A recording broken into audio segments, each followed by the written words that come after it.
Mesdames, Messieurs, bonsoir à toutes et à tous.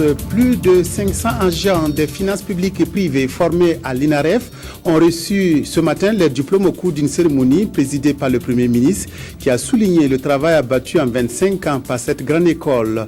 Plus que 5 jours pour la tenue des élections sénatoriales au Burkina, les préparatifs des élections des 39 sénateurs représentant les collectivités locales se mènent activement à travers toutes les régions. Ce soir, nous verrons les préparatifs à Ouagadougou.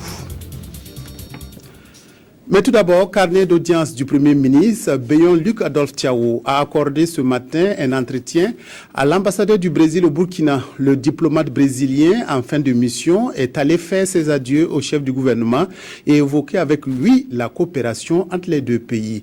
À sa sortie d'audience, M. Santiago Alcazar s'exprime au micro d'Oumou Cissé.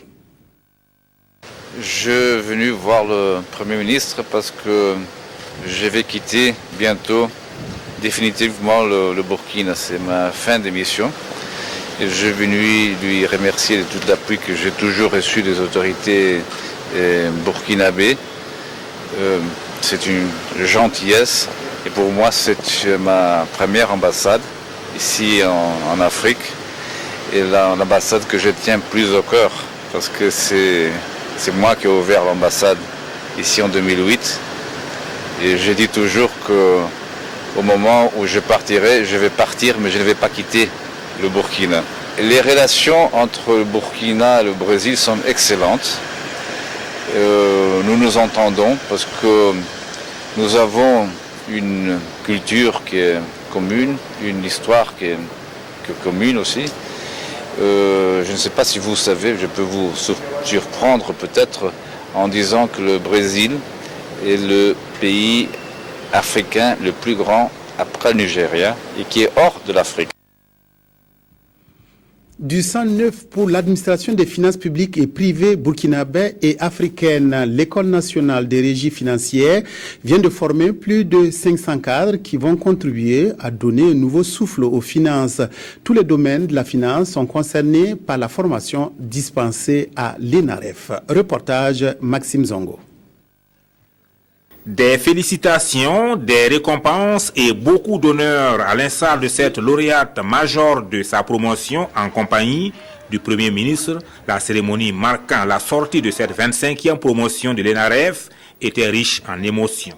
Ils étaient très nombreux, les autorités politiques et administratives, les parents, amis et connaissances venus saluer et encourager ces cadres et agents désormais opérationnels et prêts à relever le défi de la qualité et de l'efficacité au sein de l'administration des finances. Nous sommes en effet fiers de l'INAREF.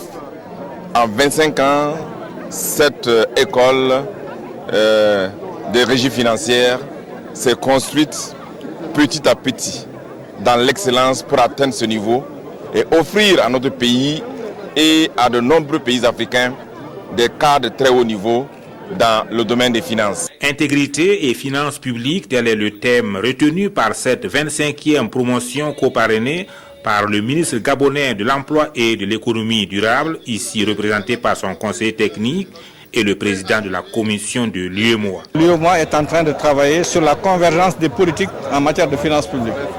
Ne serait-ce que pour ça, c'est une école qui est en droite ligne des politiques et programmes que nous sommes en train de mettre en place. Au total, ce sont 514 lauréats, dont 228 en catégorie A, 192 en catégorie B et 94 en C, qui ont été déclarés admis à leur diplôme de fin de formation, soit un taux de succès de 96%.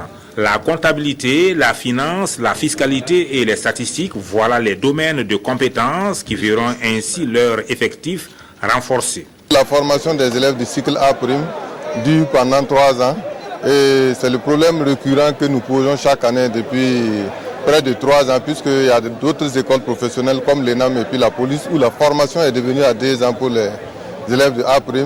Mais à l'INAREF, c'est toujours un chemin de croix pour nous. École à dimension sous-régionale, l'INAREF compte 13 nationalités. En 25 ans d'existence, elle a formé 9575 agents, toutes catégories confondues, et entend se donner les moyens pour rayonner davantage et devenir une école de référence au plan international.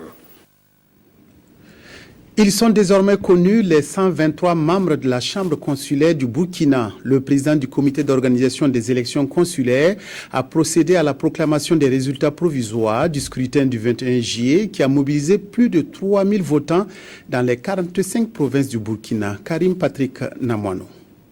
Nous assistons à la proclamation des résultats provisoires sortis des urnes à l'issue du scrutin du 21 juillet dernier, devant élire les membres consulaires de la Chambre de commerce et d'industrie du Burkina Faso. Dans la salle, les chefs d'entreprise, les industriels, les commerçants ou leurs représentants suivent avec intérêt la proclamation des résultats. Sur 3089 votants, 123 candidats ont été élus, soit un taux de participation de 79%. Le bilan, c'est vraiment l'aboutissement même des objectifs du déploiement de l'institution. Vous savez que désormais, l'institution va être présente dans les 45 provinces du Burkina Faso. Et les résultats auxquels nous sommes aboutis, alors, en tout cas, permettront d'assurer cette présence effective des 45 provinces au sein de l'Assemblée consulaire. Et je pense que c'est désormais une dynamique de développement depuis la base qui va être impulsée afin vraiment de faire du Burkina Faso vraiment, j'allais dire, un pays émergent. Le processus électoral a été supervisé par les représentants du ministère de l'Industrie, du Commerce et de l'Artisanat, du ministère de la Justice et celui de l'administration territoriale et de la sécurité. Pour les présentes élections, troisième du genre au Burkina Faso, l'accent a été mis sur l'élargissement du scrutin à tous les territoires burkinabés. À compter de ce jour, les candidats malheureux ont 72 heures pour déposer des recours. Et pour connaître le nouveau président de la Chambre de commerce et d'industrie du Burkina Faso, il faudra attendre le 25 août prochain. Autre élection qui concerne tout le Burkina. À 5 jours des élections sénatoriales, les préparatifs vont bon train. Le comité d'organisation est à pied d'œuvre pour la réussite du scrutin qui aura lieu dans plus de 300 bureaux de vote. Ces élections vont consacrer le début de la mise en place de la deuxième chambre du Parlement. Sur les préparatifs des sénatoriales, suivons ce reportage signé Nyarkiteda. 28 juillet 2013. Une autre date historique dans le processus démocratique au Burkina. C'est une journée d'élection au Faso, mais à un autre niveau. Les élus locaux sont appelés aux urnes pour désigner les 39 sénateurs, les représentants des 13 régions au Sénat. Au ministère de l'administration territoriale et de la sécurité, département en charge de l'organisation de ce scrutin, rien à reprocher, toutes les conditions sont réunies pour la tenue de cette élection. Le matériel est déjà disponible et ce matériel est essentiellement constitué d'urnes, d'isoloirs et puis les documents électoraux. Ça veut dire la liste électorale, les bulletins de vote, les PV de dépouillement et les enveloppes pour la transmission des résultats et éventuellement le petit matériel comme la cire, l'encre. C'est une élection qui concerne uniquement les élus locaux, mais garde le même dispositif avec un bulletin unique comportant les logos des partis politiques en lice. C'est le bulletin unique. Vous avez des bulletins où vous avez un parti dans la région où c'est une seule formation politique, ça existe. Vous avez des régions où vous avez 2 partis, vous avez des régions où vous avez 3, des régions même où il y a 4 même. En gros, on a 6 partis et formations politiques qui compétissent. L'élection sénatoriale au Burkina Faso, c'est une élection sur laquelle plane le spectre du boycott, mais à en croire le comité national d'organisation, toutes les mesures sécuritaires sont prises pour garantir une élection libre et transparente le 28 juillet prochain. Depuis un certain temps, vu le contexte sous-régional, les situations sécuritaires là sont prises ici. Elles ne sont pas circonstancielles, elles sont permanentes, ces mesures-là. Donc bon, maintenant, avec le contexte que vous évoquez, bon, pour nous, bon, c'est le dispositif sécuritaire habituel, mais renforcé avec tout ce contexte sous-régional-là. Des bureaux de vote seront ouverts dans tous les chefs-lieux de communes, à l'exception de Diaro dans le Naouri, où il n'y a pas de conseil municipal. Au total donc, il y aura 369 bureaux de vote qui vont accueillir les 18 000 élus locaux qui désigneront les 39 sénateurs et leurs suppléants parmi les 138 candidats issus de 6 formations et partis politiques. Le réseau des parlementaires pour la promotion des droits des enfants tient depuis ce matin un atelier de réflexion sur la malnutrition des enfants. Les acteurs de la lutte contre la malnutrition se retrouvent pour élaborer un programme d'action en faveur du réseau. À l'ouverture de la rencontre, les appels se sont faits pressants pour une fédération des énergies afin de venir à bout du phénomène de la malnutrition. Sylvain Vebamba. Mobilisés autour des parlementaires, les principaux acteurs de la lutte contre le phénomène de la malnutrition au Burkina, c'est l'objectif de cet atelier du réseau des parlementaires pour la promotion des droits de l'enfant, REPRODEN. Pour les mesures palliatives qui doivent être prises pour prévenir et éradiquer la malnutrition des enfants, que les parlementaires puissent être dotés des outils d'information nécessaires pour faire convenablement leur travail. Cet engagement des élus suppose une meilleure compréhension du rôle du député dans la lutte contre la malnutrition. Donc ils ont vraiment un rôle important à jouer et je pense que bien souvent on les a un peu négligés. On est surtout parti vers les techniques, vers le gouvernement, vers les organisations non gouvernementales et je pense qu'aujourd'hui, avec tout ce que l'on a vu dans le monde, on sait qu'ils ont ce rôle à jouer et que c'est important qu'ils puissent comprendre qu'ils ont un rôle à jouer et aussi qu'on sorte de là avec une feuille de route concrète. Pour en venir à bout de ce mal dont souffre un enfant sur 3 dans notre pays, il faut avoir des approches innovantes. On a un regard sur la malnutrition qui n'est pas celui qu'on va voir aujourd'hui. Parce qu'ils vont faire des travaux de réflexion pour mettre en valeur nos produits locaux. C'est vraiment très original. Et comment combattre la malnutrition, un mal caché dont l'invisibilité donne de la force à sa capacité de nuisance. C'est de faire d'abord émerger dans les consciences des populations le concept de la malnutrition comme mal au développement même du Burkina Faso. C'est l'objectif majeur.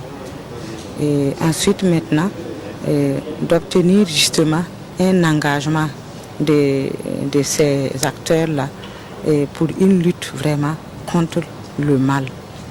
Pendant ces 3 jours de travaux, des communications et des visites de terrain permettront aux députés de s'informer pour ensuite élaborer une feuille de route leur permettant de lutter efficacement contre la malnutrition des enfants. S'il y a une famille qui pense à la lutte contre la malnutrition, c'est bien la famille Nikiema qui vient d'accueillir le 16 juillet dernier des quadruplés. Ces nouveaux-nés ont été transférés de Sapui dans les Ziro à la clinique Saint-Camille de Ouagadougou pour une prise en charge médicale et nutritionnelle. Les parents de ces nourrissons sont dénués de moyens et en appellent donc aux bonnes volontés. Reportage Ramatou Zida, Jacques Lamissa Tarpaga. 2 filles, 2 garçons sans avoir eu recours à une césarienne, c'est l'exploit qu'a réalisé Adèle Nikiema, une ménagère de 29 ans. Elle est originaire de Sapui dans la province du Ziro. Adèle a suivi régulièrement les consultations prénatales et dit n'avoir pas eu de difficultés pendant sa grossesse. Seulement, elle n'avait aucune idée du nombre d'enfants qu'elle portait.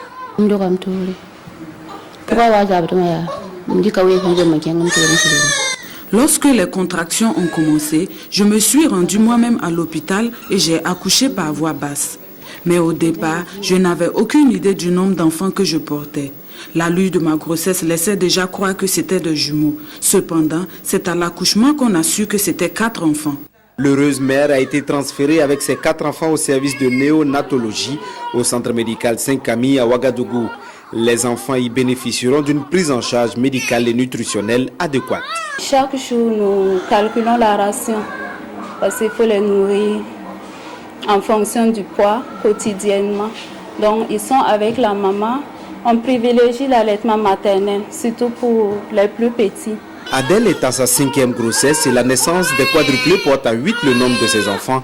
Elle avoue que s'occuper de ses enfants ne sera pas chose aisée. Le lait maternel ne suffira pas à nourrir ses enfants.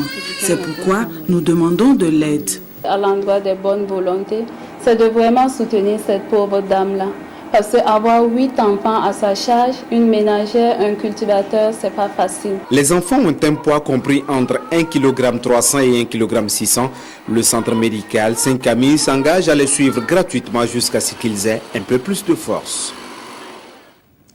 Le ciel est dégagé entre le ministère des Infrastructures et le collectif des syndicats de l'aéronautique civile. Les deux parties sont parvenues hier à un accord sur le changement de site pour la Cité des Travailleurs, la distribution de la fiche d'attribution de parcelles au secteur 16 de Ouaga et la résolution du contentieux entre le collectif et l'entreprise Wenpanga. Oumou Sissé Nyarkiteda. Des signatures suivies d'échanges de documents qui font renaître une nouvelle ère au sein des travailleurs de la SECNA. C'est un acte qui matérialise un accord entre le collectif des syndicats de l'aéronautique civile du Burkina et le ministère des Infrastructures, du désenclavement et des Transports. Les deux parties se sont entendues sur 4 points, objet d'un arrêt de travail observé à l'aéroport de Ouagadougou les 12 et 13 juillet dernier. Il s'agit du changement de site pour la Cité des Travailleurs, la délivrance de fiches d'attribution des parcelles du secteur 16 de Ouagadougou, la résolution du contentieux entre le collectif et l'entreprise de Wenpanga et certains points de la convention de 2008 qui n'avaient pas trouvé solution. Je crois que les négociations se trouvent à un point que je considère de très satisfaisant. Très satisfaisant en ce sens que nous sommes arrivés, suite donc aux différentes discussions, nous sommes arrivés à des conclusions assez positives. Des conclusions positives non seulement pour le collectif syndical, mais pour l'administration également. En ce sens que l'objectif du gouvernement, c'était véritablement de travailler à trouver des réponses aux préoccupations du collectif. Pour le collectif, cet accord qui vient d'être paraphé est le fruit de 7 années de lutte. Au bout quand même de toute cette lutte, on peut effectivement être satisfait, mais nous disons que nous aurions effectivement économisé cette lutte parce que ça fait depuis 7 ans que nous dialoguons avec le gouvernement. Du reste, nous savons que c'est pas facile, mais nous pensons que effectivement, si on nous avait très bien écouté, on aurait pu faire l'économie de cette grève qui n'arrangeait personne. Nous ne voulions pas partir en grève parce que nous savons combien notre secteur est très sensible. Le ministre Jean-Bertin Ouedraogo a salué la disponibilité du collectif pour son sens élevé de responsabilité et d'avoir continué le dialogue malgré le temps mis par le gouvernement pour répondre à leurs préoccupations. Les journées écoles de protection civile ont démarré aujourd'hui. Il s'agit d'une formation de masse en faveur de la jeunesse. Les ministères de l'administration territoriale et de l'emploi organisent cette formation appuyée par la Brigade nationale des sapeurs-pompiers. Il s'agit de promouvoir auprès des jeunes un comportement citoyen. Yolande Lompo, reportage. Les sapeurs-pompiers, sauveurs de vie ou encore soldats du feu, comme on les appelle, n'arrivent pas à faire face seuls aux diverses catastrophes qui attristent ou endeuillent les populations selon leur brigade nationale. Cette situation a mené le gouvernement à initier les jeunes aux mesures de base à observer en cas de péril ou de catastrophe. Nous sommes partis du constat que lorsqu'il y a catastrophe, lorsqu'il y a des événements malheureux, ceux qui sont les premiers sur les lieux, ce sont les jeunes. En attendant les secours, généralement, ils ne savent pas quoi faire. Et lorsque les secours arrivent, ils ne peuvent pas aider comme il faut de façon professionnelle donc l'organisation des secours. C'est la raison pour laquelle nous avons décidé de former des jeunes et leur montrer un peu les rudiments de la protection civile et de l'organisation des secours, afin de leur permettre d'aider les populations, d'être utiles lorsque les secours vont arriver. Au nombre de 275, ces jeunes volontaires de la ville de Ouagadougou sont à l'école de la protection pour 3 jours. Ils seront formés sur les techniques de base de protection des blessés par la BNSP. Cette formation va se porter notamment sur les techniques d'extinction incendie, comment apprendre à éteindre un incendie. Également, les gens vont apprendre le secourisme, comment sauver une victime. Quand vous avez en face un accidenté, quels sont les comportements qu'il faudra adopter. Et également, vous savez qu'en 2009, il y a eu les inondations. Et nous allons également les apprendre les comportements face à ces inondations-là. Cette première édition des journées École de la protection civile s'étalera ensuite sur Bobo Dioulasso, Banfora, Koudougou et Ouéguia et concernera 725 jeunes au total. Sensibilisation tous azimuts des jeunes autour de la citoyenneté. Le ministère de l'Emploi, de la formation professionnelle et de la jeunesse a lancé la deuxième phase de ses conférences en faveur des jeunes sur le civisme et la citoyenneté. Plus de 4000 jeunes seront touchés au cours de ces conférences régionales appuyées par le ministère des Droits humains et de la promotion civique. Reportage Maxime Zongo. Mobiliser 4400 jeunes à travers 4 régions autour de la problématique du civisme, de la citoyenneté et de la culture de la paix, offrir aux jeunes et aux autorités un cadre de rencontre, d'échange, de dialogue, contribuer à une prise de conscience des jeunes en matière de respect et de promotion du bien public, faire des jeunes des relais auprès de leurs pairs pour cultiver la paix autour d'eux. Voici entre autres les objectifs visés à travers l'organisation de ces conférences régionales. Initiées depuis 2012 par le ministère de la Jeunesse en partenariat avec celui des Droits humains et de la promotion civique, ces conférences devraient ainsi susciter auprès de la jeunesse le sentiment d'agir ensemble pour un Burkina Faso de paix, gage de tout développement. On a eu un peu cette impression malaisée là, au sortir des tribus de 2011, que quelque part le civisme avait un peu foutu le camp en fait de notre pays. Et il est temps qu'on se ressaisisse très rapidement pour un peu regarder les choses, parce que sans civisme, sans culture de la paix et de la citoyenneté, nous ne pouvons pas en tout cas travailler au développement socio-économique de notre nation.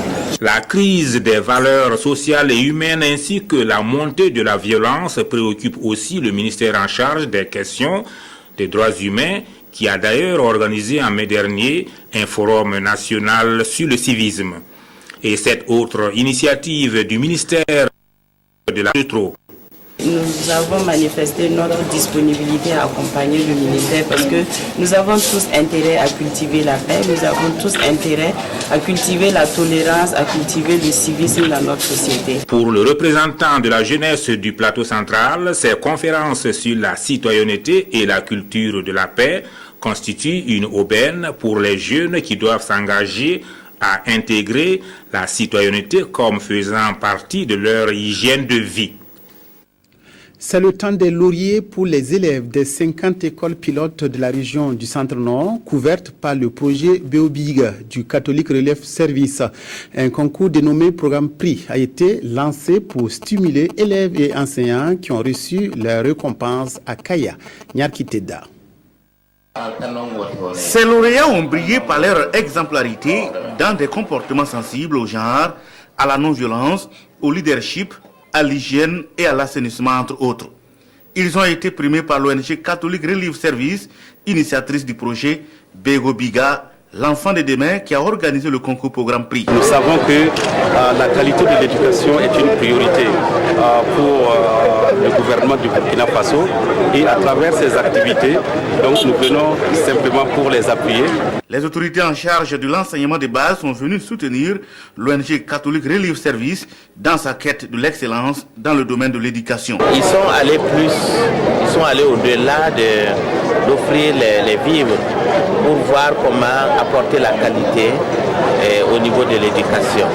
Accompagner les enfants à mieux réussir, accompagner les parents à être plus responsables. Et je pense que c'est ce qui a motivé le lancement de ce concours. Le concours Programme Prix se veut un outil de suivi et évaluation des renforcements des capacités communautaires. Outre ce rôle, il cherche à inscrire les écoles dans une dynamique durable de changement de comportement.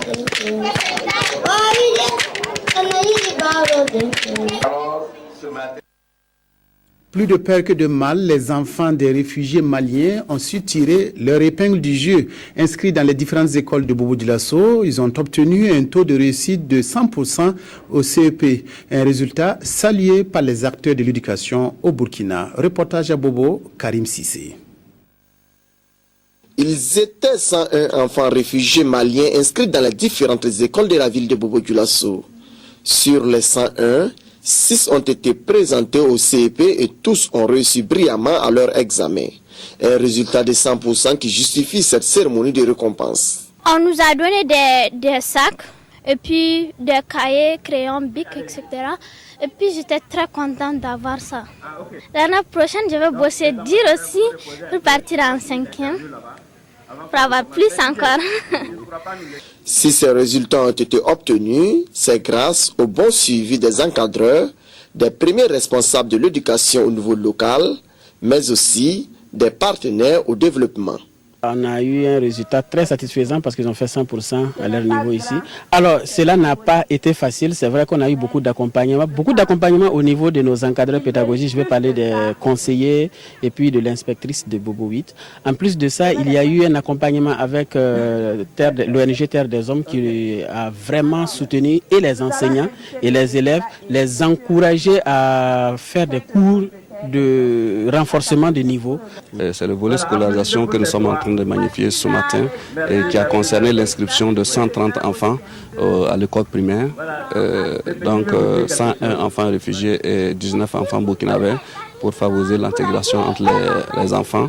Et également, il y a eu des suivis monitoring de l'évolution scolaire des élèves. À cette cérémonie, les différents intervenants ont surtout prié pour que la paix revienne au Mali.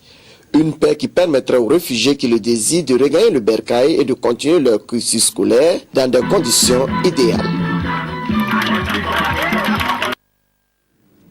Un atelier de formation sur le développement durable a été organisé au profit des cadres du ministère de l'Environnement et du Développement durable. Pendant 72 heures, les participants se sont familiarisés avec l'outil d'analyse de l'agenda ainsi que sa mise en œuvre. Salinana, précision. À cet atelier de Ouagadougou, ces acteurs pour le développement durable au Burkina Faso se sont réunis 3 jours durant afin d'adopter un outil unique et uniforme d'évaluation des politiques de développement durable.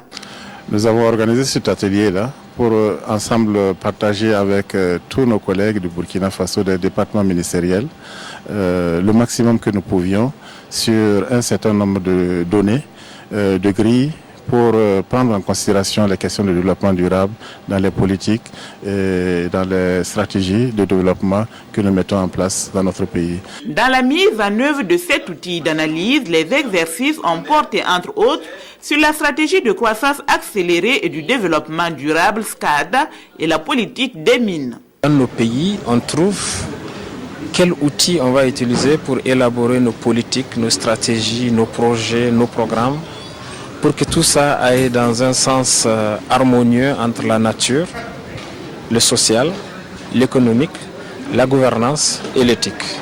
Et donc cet outil répond à ces 4 dimensions. À l'issue des présentations des résultats, une formation plus longue est requise pour une bonne appropriation de cet outil par les acteurs du développement.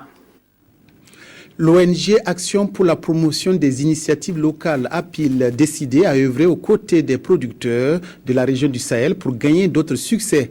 L'ONG tient à Kaya son assemblée générale pour faire le bilan des activités de l'année dernière et préparer de nouveaux chantiers de développement. Reportage Maïmouna Traoré.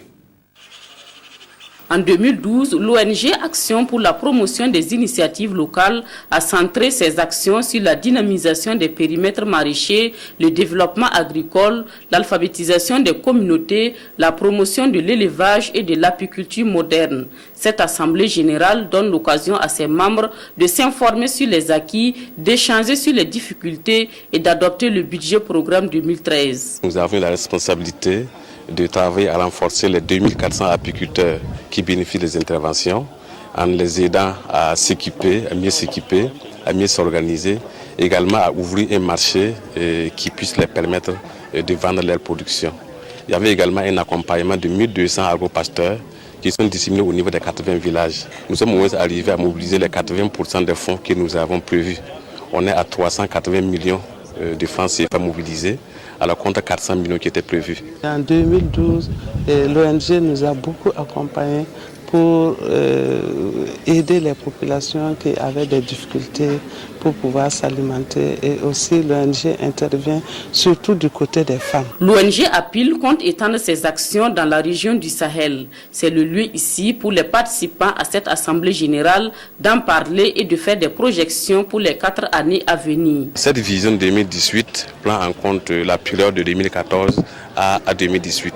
Il s'agit de renforcer, à consolider les actions que nous avons, mais également il s'agit de faire des études sectorielles dans les domaines d'intervention. On va continuer à les soutenir dans les différentes filières pour renforcer les capacités de l'ONG APIL, mais aussi des bénéficiaires. Cette 15e Assemblée générale sera également consacrée au renouvellement du conseil d'administration. Il est attendu des participants, des résolutions et des recommandations qui serviront d'orientation pour la nouvelle équipe. Sport, les résultats ont été satisfaisants pour les athlètes burkinabés qui ont pris part au meeting international d'athlétisme de Ouagadougou. La compétition qui s'est achevée dimanche dernier a rassemblé des athlètes de plusieurs pays de la sous-région. Bilan du meeting avec Abdoulaye Kaboré. Après la pluie qui a retardé quelque peu le début de la compétition, les athlètes se retrouvent sur leurs aires respectives. L'épreuve des 100 mètres haies dames ouvre le bal. Mat Kuala du Burkina Faso en verve devance ses adversaires sur la ligne d'arrivée. Elle réalise une performance de 14 secondes 37 centièmes. L'épreuve la plus attendue, c'est bien la course des 100 mètres. Ce sont les dames qui vont se mesurer. Afsatou Kamara de la Sierra Leone est la plus rapide. Elle effectue un chrono de 12 secondes, devançant ainsi Massata Mané du Sénégal, deuxième 12 secondes 10. Chez les hommes, la lutte pour la première place est serrée. Le Nigérian Eguero Ogo Ogene domine les autres concurrents avec une performance de 10 secondes 19 centièmes. Francis Kogbefu Kone de la Côte d'Ivoire est deuxième avec 10 secondes 43 centièmes. Notre compatriote Gérard Kobiane s'est classé troisième avec une performance de 10 secondes 57 centièmes. Aux 200 mètres, Daouda Diagne du Sénégal chez les hommes a occupé la première place, synonyme de médaille d'or, en 21 secondes 33 centièmes, devant Kobiane Gérard du Burkina, deuxième qui réalise une performance de 21 secondes 36 centièmes. Dans l'épreuve de 400 mètres haies, homme, Bienvenu Sawadogo du Burkina Faso enlève la médaille d'or. Il réalise une performance de 54 secondes 93 centièmes. Dans la même épreuve chez les dames, Ramata Ndiaye du Sénégal enlève la première place en dominant ses adversaires avec une performance de 1 minute 2 secondes 23 centièmes. La Burkinabé Honorine Yameogo est deuxième avec 1 minute 5 secondes 30 centièmes. Au triple saut chez les dames, Worokia Sano du Burkina obtient la première place avec une performance de 12 mètres 65. Kadija Soura, deuxième jumelle, remporte l'argent avec une performance de 12 mètres 43. C'est dans la fraternité, la cordialité et la sportivité que les acteurs, officiels et amoureux de l'athlétisme se sont quittés, espérant se retrouver dans la même atmosphère à la 11e édition. Les Guinéens ont observé aujourd'hui une journée de deuil national en mémoire des victimes de massacres de Zérekoré et de Koulé dans le sud du pays. Des affrontements interethniques ont fait la semaine dernière. Plus de 70 morts et une centaine de blessés. Le président guinéen Alpha Condé a décrété cette journée de deuil national afin d'apaiser la situation et de ramener le calme entre les différentes ethnies. Les drapeaux sont en berne à Conakry. Le président guinéen Alpha Condé a décrété une journée de deuil national lundi, suite aux événements survenus la semaine dernière dans le sud-ouest du pays. Les Guinéens ont été choqués par les affrontements d'une rare violence qui ont frappé les villes de Koulé et de Zérekoré, situées à 900 km de la capitale. Le bilan fait état de 70 morts, plus de 150 blessés. Les témoins parlent de victimes au corps mutilés, tués au fusil ou brûlés vifs. C'est un conflit interethnique qui serait à l'origine des violences, une source d'inquiétude pour le gouvernement qui a appelé à l'apaisement. C'est inacceptable, c'est un motif d'inquiétude pour le gouvernement, mais c'est surtout le signe qu'il nous reste encore beaucoup de défis à affronter et qu'il faut absolument que nous trouvions les voies et moyens ensemble, gouvernement, bien sûr, société civile aussi, partenaires au développement, pour que ce genre de situation ne se présente plus et qu'enfin on arrive à vivre dans une Guinée où les différentes communautés arrivent à vivre ensemble. Pour l'opposition, l'État guinéen est fautif. Elle exige une commission d'enquête indépendante. Dans cette région, Si nous déplorons aujourd'hui des genres d'incidents comme ce que nous avons vécu à Koulé, c'est aussi parce que nous vivons l'impunité dans ce pays qui est devenue une méthode de gouvernance. La société civile veut aussi que la lumière soit faite sur les affrontements de la Guinée forestière. Les clivages ethniques se confondent aujourd'hui avec les clivages politiques dans la perspective des législatives prévues le 24 septembre prochain. Carnet rose pour boucler cette édition. Notre confrère Brice Ketega de la RTB Non a convolé en juste noces samedi dernier avec l'élu de son cœur, Rosine Ouedraogo. Les deux mariés se sont dit oui à la mairie de Ouagadougou avant d'aller confier leur union au Seigneur. Jacques Lamissa Tarpaga. C'est ici, à l'hôtel de ville de Ouagadougou, que Palingwende Brice Ketega et Kiswen Sida Rosine Ouedraogo se sont dit oui devant parents, amis, collègues et connaissances ce samedi 20 juillet. Le couple Ketega, après avoir été unis dans les liens sacrés du mariage, rompt ainsi définitivement avec le célibat. L'officier d'état civil a rappelé les principales dispositions du Code des personnes et de la famille réglementant la vie du couple marié. Après cet acte devant les hommes, monsieur et madame Ketega ont reçu la bénédiction divine à l'église des Assemblées de Dieu. Ici, prêches et louanges ont rythmé la cérémonie. L'onction est venue de ce collège de pasteurs qui impose la main en évoquant le Saint-Esprit. Nos deux tourtereaux s'en sortent renfermés dans leur foi. L'épilogue de cette cérémonie riche en couleurs a eu lieu aux messes des officiers où les convives ont reçu les remerciements des deux familles. Puis les jeunes mariés ont procédé à la coupure du gâteau. Kiswen Sida Rosine Ouedraogo, fille de notre collègue du service son, Maxime Ouedraogo, est étudiante en anglais. Palingwende Brice Ketega est lui agent à la RTB2 Nord, basé à Waïgouya. Tous nos vœux de bonheur et de réussite accompagnent le couple Ketega. Fin de cette édition. Merci de votre aimable attention. Excellente soirée en compagnie de la RTB.